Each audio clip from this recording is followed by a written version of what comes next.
मद्रासी भजनी मेला। लगभग सन 1916 में एक मद्रासी भजन मंडली पवित्र काशी की तीर्थ यात्रा पर निकली। उस मंडली में एक पुरुष, उनकी स्त्री, पुत्री और साली थी। अभाग्यवश उनके नाम यहाँ नहीं दिए जा रहे हैं। मार्ग में कहीं उनको सुनने में आया कि अहमदनगर के कोपरगांव तालुका के शिरडी गांव में श्री साईं बाबा नाम के एक महान संत रहते हैं जो बहुत दयालु और पहुंचे हुए हैं। वे उदार हृदय और आहुतेय कृपा सिंधु हैं। वे प्रतिदिन अपने भक्तों को रुपया बांटा करते हैं। यदि कोई कलाकार वहां जाकर अपनी कला का प्रदर्शन करता है तो उसे भी पुरस्कार मिलता है। प्रतिदिन दक्षिणा में बाबा के पास बहुत रुपए इकट्ठे हो जाया करते थे। इन रुपयों में से वे नित्य 1 रुपया भक्त कोंडा जी की 3 वर्षीय कन्या अमनी को, किसी को 2 रुपए से 5 रुपए तक, 6 रुपए अपनी की माँ जमली को और 10 से 20 रुपए तक और कभी कभी 50 रुपए भी अपनी इच्छानुसार अन्य भक्तों को भी दिया करते थे। यह सुनकर मंडली शिरडी आकर रुकी। मंडली बहुत सुंदर भजन और गायन किया करती थी, परंतु उनका भीतरी ध्येय तो द्रव्योपार्जन ही था। मंडली में 3 व्यक्ति तो बड़े ही लालची थे। केवल प्रधान स्त्री का ही स्वभाव इन सब लोगों के सर्वथा भिन्न था। उनके हृदय में बाबा के प्रति श्रद्धा तथा आदर था। एक बार जब दोपहर की आरती हो रही थी, तभी उस स्त्री की भक्ति और विश्वास देखकर बाबा प्रसन्न हो गए। फिर क्या था, बाबा ने उसे उसके इष्ट के रूप में दर्शन दिए और केवल उसे ही बाबा सीतानाथ के रूप में दिखलाई दिए, जबकि अन्य उपस्थित लोगों को सदैव की भांति ही। अपने प्रिय इष्ट का दर्शन पाकर वह द्रवित हो गई तथा उसका कंठ रूंध गया और आंखों से अश्रुधारा बहने लगी। तभी प्रेमोन्मत्त हो वह ताली बजाने लगी। उसको इस प्रकार आनंदित देख लोगों को कौतूहल तो होने लगा, परंतु कारण किसी को भी ज्ञात नहीं हो रहा था। दोपहर के पश्चात उसने वह भेद अपने पति से प्रकट किया। बाबा के श्री राम स्वरूप में उसे कैसे दर्शन हुए इत्यादि से उसने सब बताया। पति ने सोचा कि मेरी स्त्री बहुत भोली और भावुक है, अतः उसे राम का दर्शन होना एक मानसिक विकार के अतिरिक्त कुछ भी नहीं है। उसने ऐसा कहकर उसकी उपेक्षा कर दी कि क्या ये भी संभव हो सकता है कि केवल तुम्हें ही बाबा राम के रूप में दिखे और अन्य लोगों को सदैव की भांति ही। स्त्री ने कोई प्रतिवाद न किया, क्योंकि उसे राम के दर्शन जिस प्रकार उस समय हुए थे वैसे ही अब भी हो रहे थे। उसका मन शांत, स्थिर और संतृप्त हो चुका था। आश्चर्यजनक दर्शन। इसी प्रकार दिन बीतते गए। एक दिन रात्रि में उसके पति को एक विचित्र स्वप्न हुआ। उसने देखा कि वह बड़े शहर पे पुलिस ने गिरफ्तार कर डोरी से बांधकर उसे कारावास में डाल दिया है। तत्पश्चात ही उसने देखा कि बाबा शांत मुद्रा में एक शिक्षों के बाहर उसके समीप खड़े हैं। उन्हें अपने समीप खड़े देखकर वह गिड़गिड़ाकर कहने लगा कि आपकी कीर्ति सुनकर ही मैं आपके श्री चरणों में आया हूँ, फिर आपके इतने निकट होते हुए भी मेरे ऊपर यह विपत्ति क्यों आई। तब वे बोले कि तुम्हें अपने बुरे कर्मों का फल अवश्य भुगतना चाहिए। वह पुनः बोला कि इस जीवन में मुझे अपने ऐसे कर्म की स्मृति नहीं जिसके कारण मुझे ये दुर्दिन देखने का अवसर मिला। बाबा ने कहा कि यदि इस जन्म में नहीं तो गत जन्म में अवश्य कोई बुरा कर्म किया होगा। तब वह कहने लगे कि मुझे तो अपने गत जन्म की कोई स्मृति नहीं, परंतु यदि एक बार मान भी लो कि कोई बुरा कर्म हो भी गया होगा तो अपने यहाँ होते हुए तो उसे भस्म हो जाना चाहिए, जिस प्रकार सूखी ग्रास अग्नि द्वारा शीघ्र भस्म हो जाती है। बाबा ने पूछा, क्या तुम्हारा सचमुच ऐसा दृढ़ विश्वास है? उसने कहा हाँ।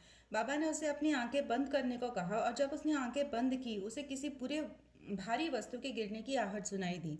आंखें खोलने पर उसने अपने आप को कारावास से मुक्त पाया। पुलिस वाला नीचे गिर पड़ा है और तथा उसके शरीर से रक्त प्रवाहित हो रहा है। यह देखकर वह अत्यंत भयभीत दृष्टि से बाबा की ओर देखने लगा। तब बाबा बोले, बच्चों, अब तुम्हारी अच्छी तरह खबर ली जाएगी। पुलिस अधिकारी अभी आएंगे और तुम्हें गिरफ्तार करके ले जाएंगे।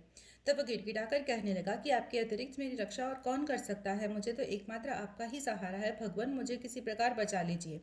तब बाबा ने फिर उसे आंखें बंद करने को कहा। आंखें खोलने पर उसने अपने आप को पूर्णतः मुक्त पाकर सिंचों में के बाहर खड़ा है और बाबा भी उनके समीप ही खड़े हैं। तब वह बाबा के श्री चरणों पर गिर पड़ा। बाबा ने पूछा कि मुझे बताओ तो तुम्हारे इस नमस्कार और पिछले नमस्कारों में किसी प्रकार की भिन्नता है या नहीं? इसका उत्तर अच्छी तरह सोच कर दो। तब बाबा बोले, आकाश और पाताल में जो अंतर है वही अंतर मेरे पहले और इस नमस्कार में है। मेरे पूर्व नमस्कार तो केवल धन प्राप्ति की आशा से ही थे, परंतु यह नमस्कार मैंने आपको ईश्वर जानकर ही किया है। पहली मेरी धारणा ऐसी थी कि यवन होने के नाते आप हिंदुओं का धर्म भ्रष्ट कर रहे हैं। बाबा ने पूछा कि क्या तुम्हारे यवन पीरों में विश्वास नहीं? प्रत्युत्तर में उसने कहा, जी नहीं।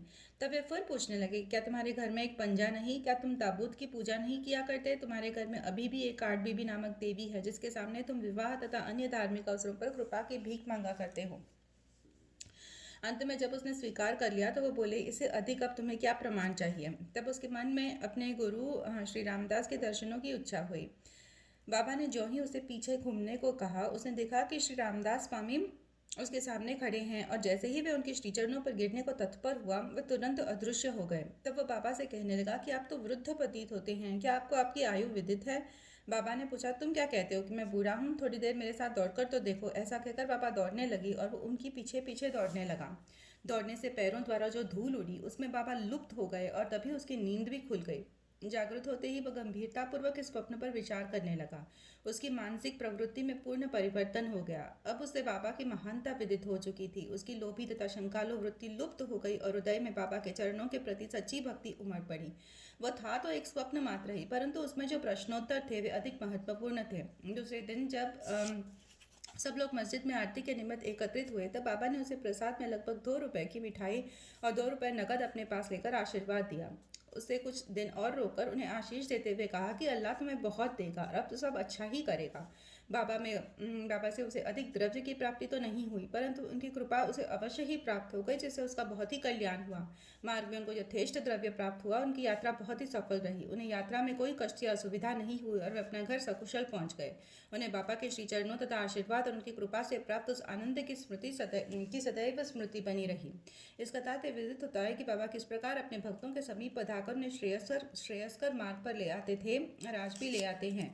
तेंदुलकर कुटुंब। बम्बई के पास बांद्रा में एक तेंदुलकर कुटुंब रहता था जो बाबा का पूरा भक्त था। श्रीयुत रघुनाथ राव तेंदुलकर ने मराठी भाषा में श्री साईनाथ भजनमाला नामक एक पुस्तक लिखी है जिसमें लगभग 800 अभंग और पदों का समावेश तथा बाबा की लीलाओं का मधुर वर्णन है।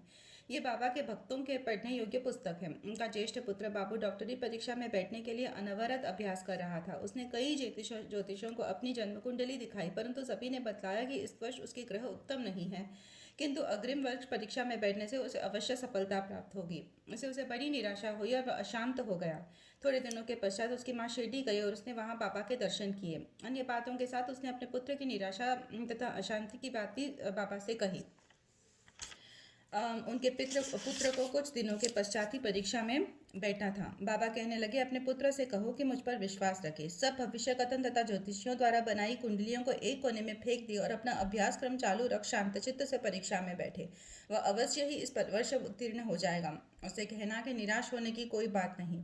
माँ ने घर आकर बाबा का संदेश पुत्र को सुनाया। उसने घोर परिश्रम किया और परीक्षा में बैठ गया। सब बच्चों के जवाब बहुत अच्छे लिखे थे, परंतु फिर भी संशयग्रस्त होकर उसने सोचा कि संभव है कि उत्तीर्ण होने योग्य अंक मुझे प्राप्त नहीं हो सके, इसलिए उसने मौखिक परीक्षा में बैठने का विचार त्याग दिया। परीक्षक तो उसके पीछे ही लगा था। उसने एक विद्यार्थी द्वारा सूचना भेजी कि उसे लिखित परीक्षा में तो उत्तीर्ण होने लायक अंक प्राप्त है, अब उसे मौखिक परीक्षा में भी अवश्य ही बैठना चाहिए। इस प्रकार प्रोत्साहन पाकर वो उसमें भी बैठ गया तथा दोनों परीक्षाओं में उत्तीर्ण हो गया। उस वर्ष उसकी ग्रह दशा विपरीत होते हुए भी बाबा की कृपा से उसने सफलता पाई। यहाँ केवल इतनी ही बात ध्यान देने योग्य है कि कष्ट और संशय की उत्पत्ति अंत में दृढ़ विश्वास में परिणत हो जाती है। जैसी भी हो, परीक्षा तो होती है, परंतु यदि हम बाबा पर दृढ़ विश्वास और श्रद्धा रखकर प्रयत्न करते रहें तो हमें सफलता अवश्य ही मिलेगी।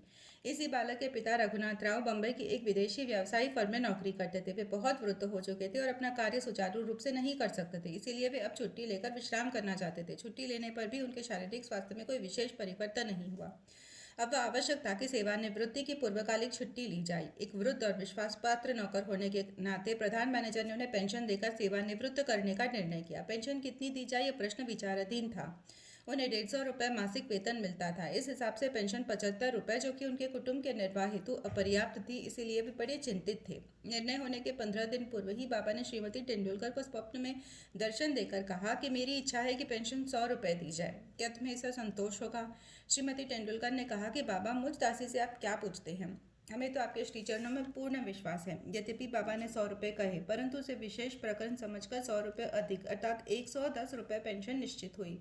बाबा अपने भक्तों के लिए कितना अपरिमित स्नेह और कितनी चिंता रखते थे। कैप्टन हाटे, बीकानेर के निवासी कैप्टन हाटे बाबा के परम भक्त थे। एक बार स्वप्न में बाबा ने उनसे पूछा कि क्या तुम्हें मेरी विस्मृति हो गई?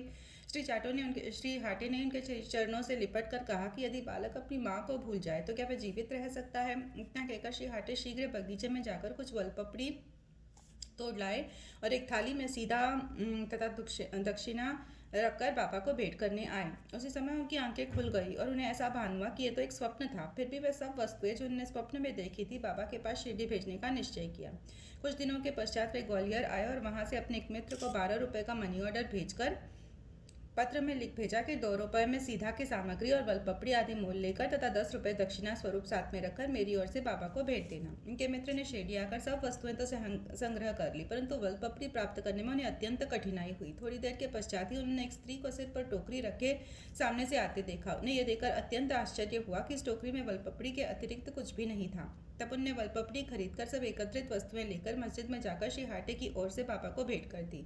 दूसरे दिन श्री मोलकर ने उसका नैवेद्य तैयार कर बाबा को भोजन कराया। सब लोगों को बड़ा विस्मय हुआ कि बाबा ने भोजन में केवल वलपपड़ी ही खाई और अन्य वस्तुओं को स्पर्श तक नहीं किया। उनके मित्र द्वारा जब इस समाचार का पता कैप्टन हाटे को मिला तो वे गदगद हो उठे और उनके हर्ष का पारावार न रहा। पवित्र रुपया। एक अन्य अवसर पर कैप्टन हाटे ने विचार किया कि बाबा के पवित्र कर्म कमलों द्वारा स्पर्शित 1 रुपया लाकर अपने घर में अवश्य ही रखना चाहिए। अचानक ही उनकी भेंट अपने एक मित्र से हो गई जो कि शिरडी को जा रहे थे। उनके हाथ ही श्री हाटे ने 1 रुपया भेज दिया। शिरडी पहुंचने पर बाबा को यथायोग्य प्रणाम करने के पश्चात उसने दक्षिणा भेंट की, जिसे उन्हें तुरंत ही अपने जेब में रख लिया। तत्पश्चात ही उसने कैप्टन हाटे का रुपया भी अर्पण किया, जिसे वे हाथ में लेकर गौर से निहारने लगे। उन्होंने उसका अंकित चित्र ऊपर की ओर कर अंगूठे पर रख खनखनाया और अपने हाथ में लेकर देखने लगे। फिर वे उनके मित्र से कहने लगे कि ऊदी सहित यह रुपया अपने मित्र को लौटा देना, मुझे उनसे कुछ नहीं चाहिए। उनसे कहना कि वे आनंदपूर्वक रहें। मित्र ने ग्वालियर आकर वह रुपया हाटे को देकर वहाँ जो कुछ भी हुआ वो सब उन्हें सुनाया, जिसे सुनकर उन्हें बड़ी प्रसन्नता हुई और उन्होंने अनुभव किया कि बाबा सदैव उत्तम विचारों को प्रोत्साहित करते हैं। उनकी मनोकामना बाबा ने पूर्ण कर दी। श्री वामन नावरेकर। पाठकगण अब एक भिन्न कथा श्रवण करें। एक महाशय जिनका नाम वामन नावरेकर था, उनकी साई चरणों में प्रगाढ़ प्रीति थी। एक बार वे एक ऐसी मुद्रा लाए जिसकी एक और राम, लक्ष्मण और सीता तथा दूसरी ओर करबद्ध मुद्रा में मारुति का चित्र अंकित था। उन्होंने ये मुद्रा बाबा को इस अभिप्राय से भेंट की कि वे इसे अपने कर स्पर्श से पवित्र कर उदी सहित लौटा दे, परंतु उन्होंने उसे तुरंत अपनी जेब में रख लिया। श्यामा ने वामनराव की इच्छा बताकर उनसे मुद्रा वापस करने का अनुरोध किया। तब वे वामनराव से के सामने ही कहने लगे कि यह भला उनको क्यों लौटा दी जाए, इसे तो हमें अपने पास ही रखना चाहिए। यदि वे इसके बदले में 25 रुपये देना स्वीकार करे तो मैं उसे लौटा दूंगा। वो मुद्रा वापस लाने के हेतु श्री वामनराव ने 25 रुपये एकत्रित कर उन्हें भेंट किए। तब बाबा कहने लगे कि इस मुद्रा का मूल्य तो 25 रुपयों से कहीं अधिक है। श्यामा, तुम इसे अपने भंडार में जमा करके अपने देवालय में प्रतिष्ठित कर इसका नित्य पूजन करो। किसी का साहस न था कि ये पूछ तो ले कि उन्होंने ऐसी नीति क्यों अपनाई। ये तो केवल बाबा ही जाने कि किसके लिए कब और क्या उपयुक्त है। श्री सद्गुरु साईनाथ परमस्तु। शुभम भवतु।